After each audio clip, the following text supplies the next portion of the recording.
Welcome to the Here's My Story channel. I'm John. I strolled into the room with hesitation. My grandma cried out loud when she saw me. "Honey, you look amazing! I knew this skirt would look good on you, but I didn't expect it to look this good," she said. I replied, "Are you being serious, Grandma? I could never imagine myself in a skirt before. I wish I could wear this at home, but my parents would never let me." She smiled. "Honey, you can wear anything you want once you're 18. You can leave your skirt here and wear it when you visit me," she said. The following week was my birthday. My grandma gave me a wonderful present. This skirt meant a lot to me because my parents only let me wear pants. For the first time in my life, I owned a skirt, thanks to my grandma. By the way, you may be wondering why my name is John. There's a ridiculous story behind that. While my mom was pregnant, she had a dream that she gave birth to a baby boy. The following night, my dad had the same dream as well. He woke my mom up and told her about it. "This can't be a coincidence. It must be real. We're having a boy," she said, embracing him. After that, they prepared everything for their baby boy. They furnished the baby's room with blue furniture. They got me boys' clothes and toys. After giving it a lot of thought, they decided to name their boy, me, John. When I was born, they were shocked. Disappointed, my parents brought me home. My dad said, "We got so excited to have a baby boy. Let's not make a big fuss about this now. We'll figure it out later."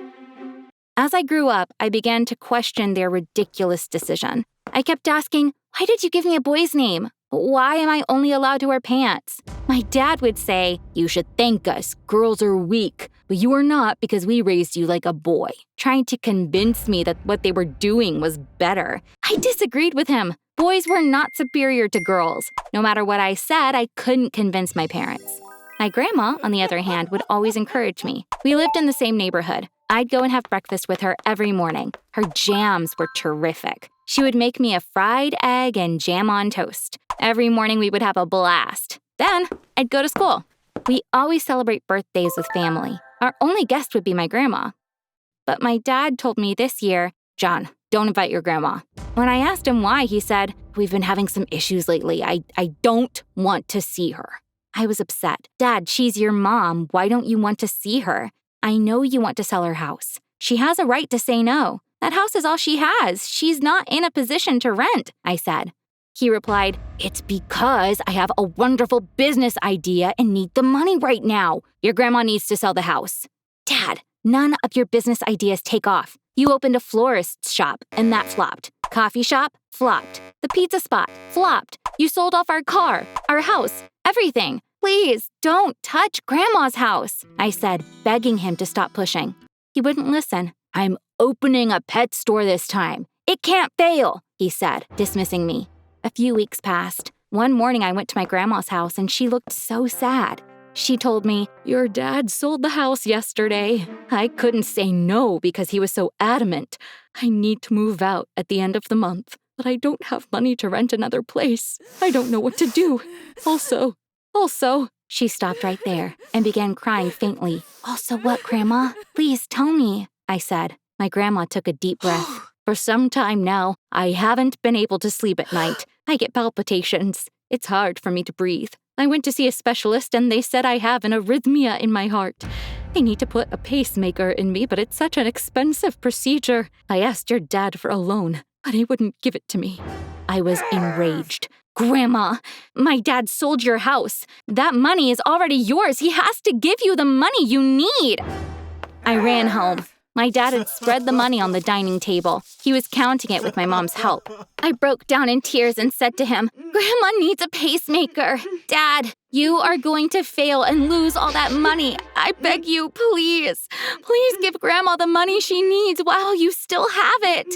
My mom said, "John, don't be ridiculous. Your dad's going to make it this time. Your grandma is an older woman. It's normal for her to have health issues. She needs to get used to things like this, right, honey?" My dad said, "That's very true. My mom's well over 70. A pacemaker's just the beginning. She'll have many more health issues in the future. Instead of coming to terms with her declining health, she's asking us for money." I was so mad that I went to my room. Talking things through with my parents wasn't the way to do this. I had to deal with it myself. But how? No matter how hard I thought, I couldn't come up with a solution. The following day, when I went to my grandma's for breakfast, she looked exhausted. After finishing my egg, I started on the jam and toast. It tasted genuinely unique. Suddenly, I had a light bulb go off in my head. "Grandma, what's this jam?" I asked. She picked up the jar and showed me. "Blueberry and lemon. Do you like it?" she said. "Like it? I love it!" "And what was the one that I had yesterday?" I asked, and she pointed to another jar. "Kiwi and strawberry. I think combining two fruits makes a better jam," she said. "I agree!" I screamed with joy. Then I explained to my grandma my first business idea ever. I was going to sell her delicious jams in the farmer's market. I thought of a brand name as well. Girl Power. My grandma loved the idea. She stayed up that night to make 10 different kinds of jam. We poured all of it into jars. I decorated the jars with Girl Power stickers printed from my printer. After I put ribbons on each jar lid, our products were ready. We had a farmer's market near where we lived. I put on my skirt, opened a small booth, and started selling our jams. Unfortunately, they didn't get much attention. I was only able to sell 4 jars all day. People were saying, "Don't you have strawberry jam?" They weren't sure they'd like our blend because it was unusual. I said to myself, "Come on, Girl Power.